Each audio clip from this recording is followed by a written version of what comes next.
Good evening, welcome. A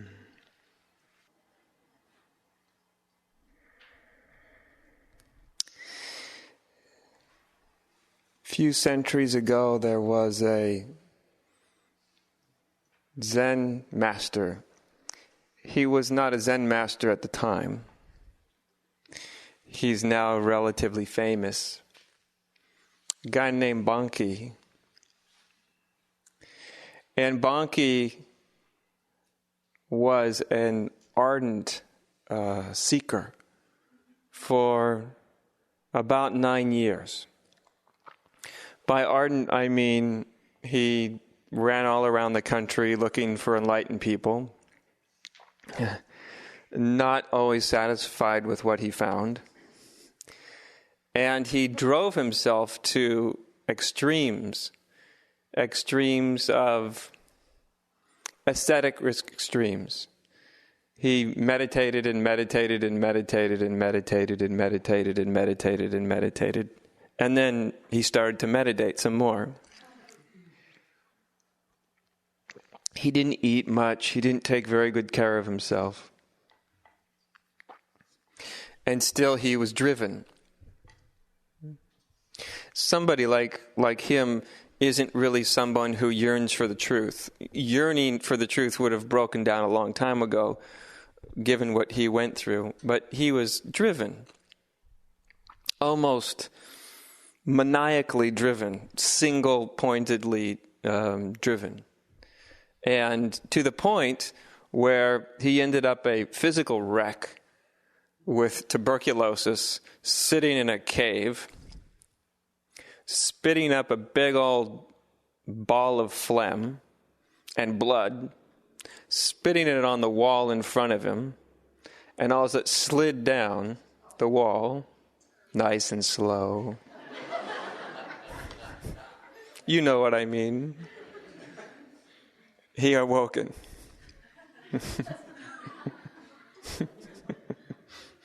I wouldn't recommend going home, facing your walls, and spitting on them. And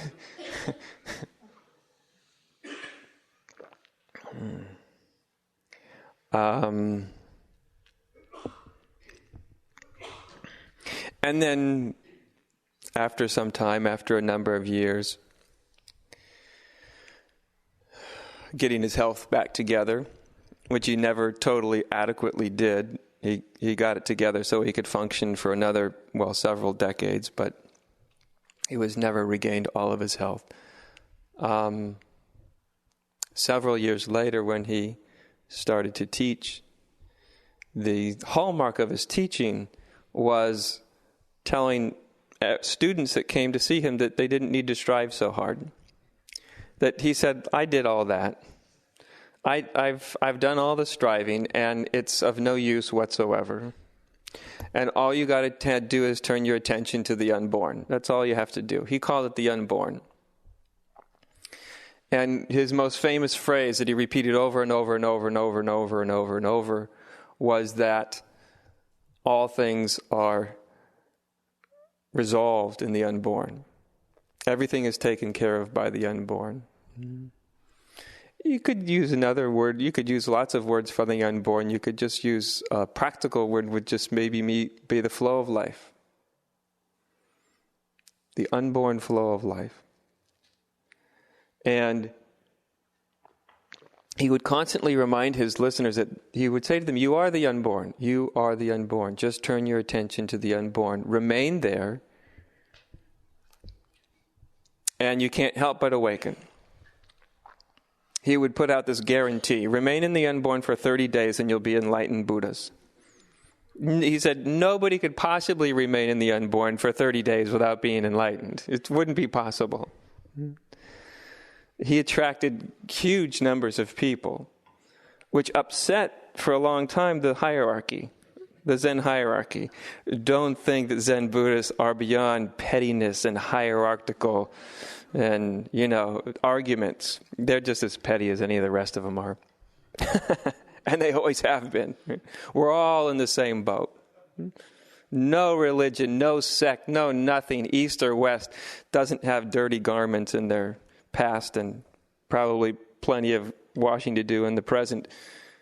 But the hierarchy didn't like him because he talked to normal people in their normal language. He didn't speak in complicated Buddhist terminology, and people didn't have to relearn a whole bunch of spiritual terms. He just spoke in a very common language, constantly. And so he was very, very popular. And of course, it upset the hierarchy for a while, because this rebel, which he was a rebel in many ways, was just speaking to people normally, God forbid, in a simple language, and just saying, turn your attention to the unborn. In a similar way that today we often say, turn your attention to awareness. Same thing. If you get what awareness is. If you don't think that awareness means what you think awareness means. You can start with it thinking it means what you think it means, but like everything else, nothing means what you think it means. Have you noticed? You aren't even what you think you are, so how could anything else end up being what we think it is? And so, one of the times he would have these 3-month retreats. Very common thing. And people would come from all over the place to come to these 3-month retreats. And I mean, like, thousands of people, 4,000 or 5,000 people would show up for a 3-month retreat. And I always wondered, like, he must have had a big voice. No sound system. He couldn't have been like the subtle little spiritual teachers that we all are today, where we have big sound systems and we can sit in little chairs and talk with very quiet voices and it still projects, you know. Imagine if you had to talk to 4,000 people. It would be hard for you to maintain a spiritual facade, wouldn't it? You'd have to really bellow it out.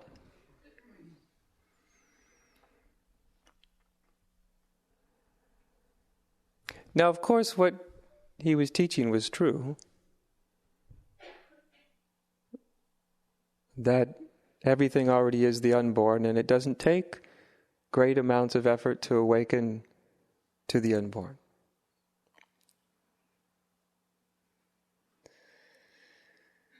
That's totally true.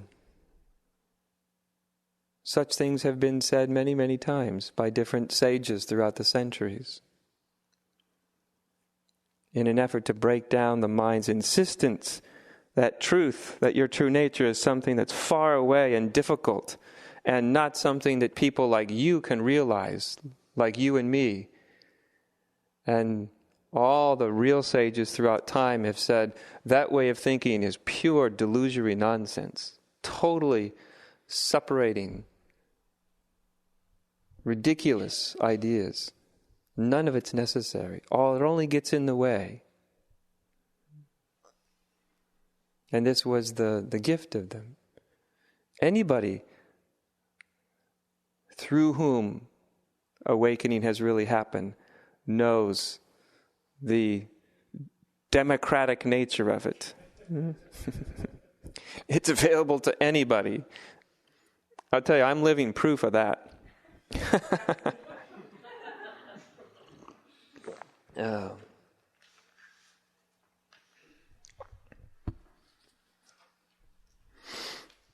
And there's also something in this that also needs to be addressed, is that it is absolutely true that nobody needs to go through what Bankei needs to go through. Unless, of course, you need to go through what he needed to go through. You can never say what someone needs to go through. It's like telling an alcoholic, you don't need to hit bottom to stop drinking. You can stop drinking anytime you want. That's true. Ultimately, it's true in the abstract, isn't it? But even though it's true, it may not be approachable that person may not actually be able to stop. Most people seem to need to have to hit bottom.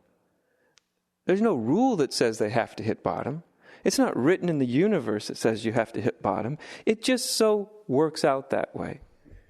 The universe, knows, none of that's necessary. The universe knows that, all you have to do is don't do it. It's easy.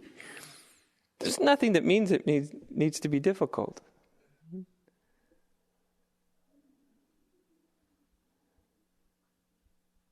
But so even though it's inherently effortless, even though truth is inherently completely approachable, already present in fact, that's the joke of it all. What could be more ridiculous than the truth seeking the truth? What could end up to be more of a cosmic joke? That's why a lot of times when people realize it, they laugh themselves half silly. Because they realize they were what they were seeking all along. Mm-hmm. Have you noticed that most people think that, well, no one like me would ever be awake. I couldn't know what the Buddha knows. Why? Well, because I'm like me.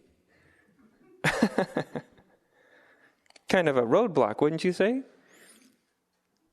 If you've got in your consciousness that somebody like you couldn't possibly wake up, how likely do you think that someone like you will actually wake up? It provides a bit of an impediment. But everything is already inherently the truth. Everything is already the reality.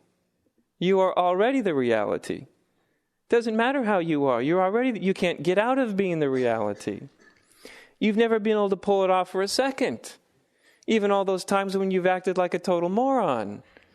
Or I've acted like a total moron. Even in those moments, we haven't stopped being able to be the reality for even a half a second. That, by the way, doesn't mean go out and act like a moron. Treat people nice. It's not a truth thing. It's just a nice human thing. But since reality simply means what is, that's what reality means. What is? What you actually are. That's reality. It's the most practical, eminent, concrete, obvious thing you could imagine, which is what in itself makes it difficult to realize, because everybody is so abstracted in their mind, especially spiritual people, very abstracted into all their spiritual ideas and concepts and what they've heard, and it gets so fantastic in the spiritual mind.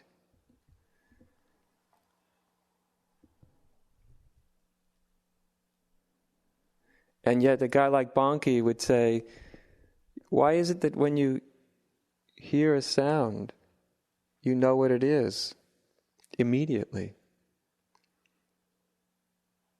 Why is it then when you have to make a sudden maneuver, you make it suddenly without thinking about it, without recourse to thought, no hesitation?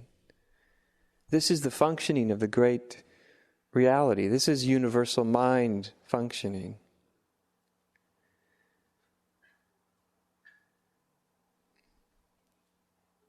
And yet there is something in those 9 years that was happening in him.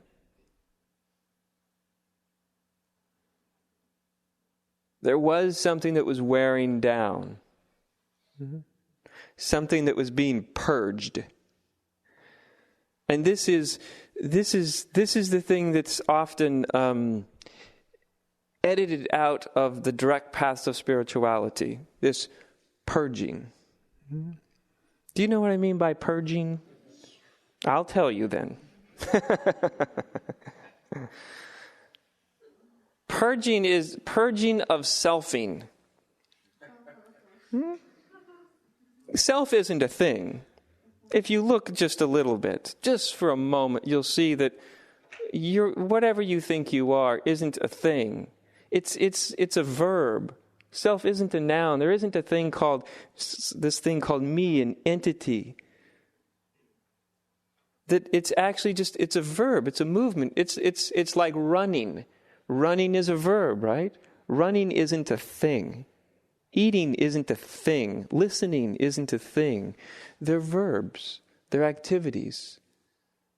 If your feet aren't moving, there's no running. If your ears are plugged, there's no listening. So we talk of self as if it's a thing, a pronoun, but it's actually a verb.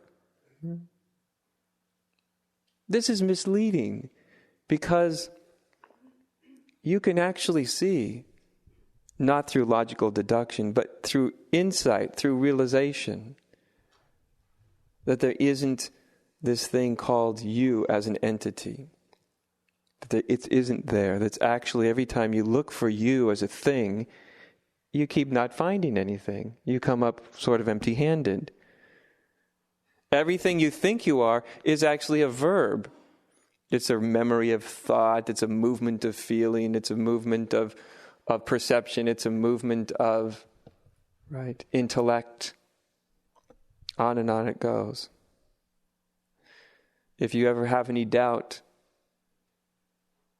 just ask yourself, what am I when I'm not thinking about myself?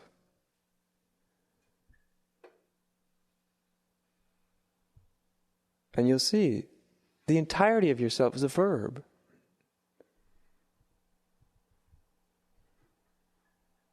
Where is your past?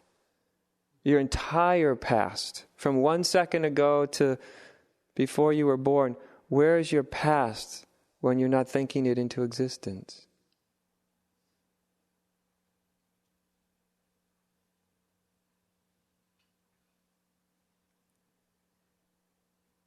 Conspicuously absent, isn't it? Of course, if you came up with a brilliant answer in your mind, that's more thinking. You see? So thinking is also, it's just a verb, it's a movement, it's an activity. And so self isn't a thing, it's not a somebody, it's a movement, it's a verb. Selfing, that's why I think of it as selfing. Meing. It can start or stop at any second. Just like running or walking can start or stop at any second. You can listen or not listen.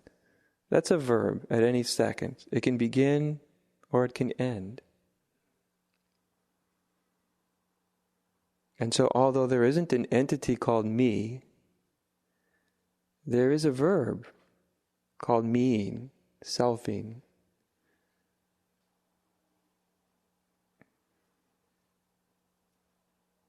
And what was happening for Bankei, which is the same thing that's happening for all of you, by the way, the same thing, is that it's wearing down inextricably. It's sort of like your physical body. What I think they tell. What do the physiologists tell us? I think around. I used to hear 18, but I'm not so sure anymore. At least from my experience when I was into athletics, it seemed like somewhere between 25 and 28 or 29 was peak. Your physical body is not going to get better. Right? You think it starts going downhill at midlife, you've missed it by like 20 years. You crest early, like 25. And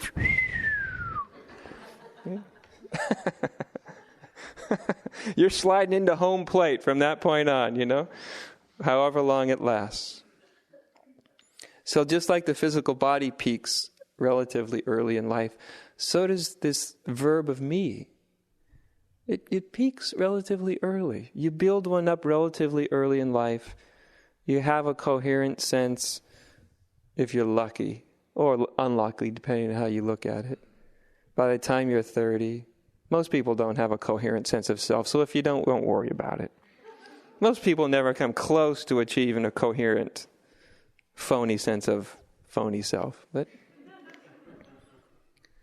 But then it's in decay. It starts to decay just like the body, does it not? That's what midlife crisis is. It's a self-decay. That's what it is. It's my job. I've reached the pinnacle of my earning potential. The kids have moved out of the house. My libido is on the inextricable demise. Everything seemingly has reached its highest point and is now on the decline, which we think, oh, that's why it's problematic. No, it's only problematic because when you start to see these things have hit their peak, there's nothing more for the me to build itself on. In fact, it's going to be eroded, right? You've reached the top of the job and, younger, quicker thinking, young bucks are going to start to come in and take your place, and right? But it's not what's happening that's difficult. That's not what's difficult.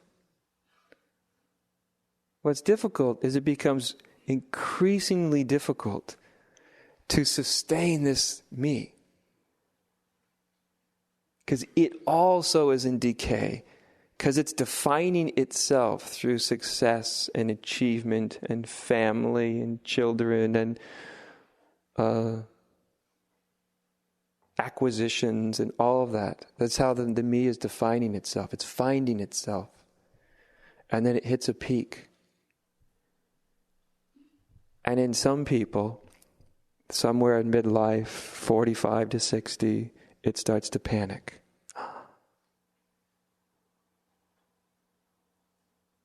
Because it senses internally, intuitively, that the me, not only is the physical being in a slow landing, we'll make it nice, a landing. By the way, I think it's a great landing. I don't know, anyway. I wore my vehicle out by the time I was 28. I mean, I had just decimated it physically by the time I was 28 with athletics. So I guess I've gotten a long time to get used to it. It's 15 years now, and it's like, oh, this is a lot better, actually. Anyway.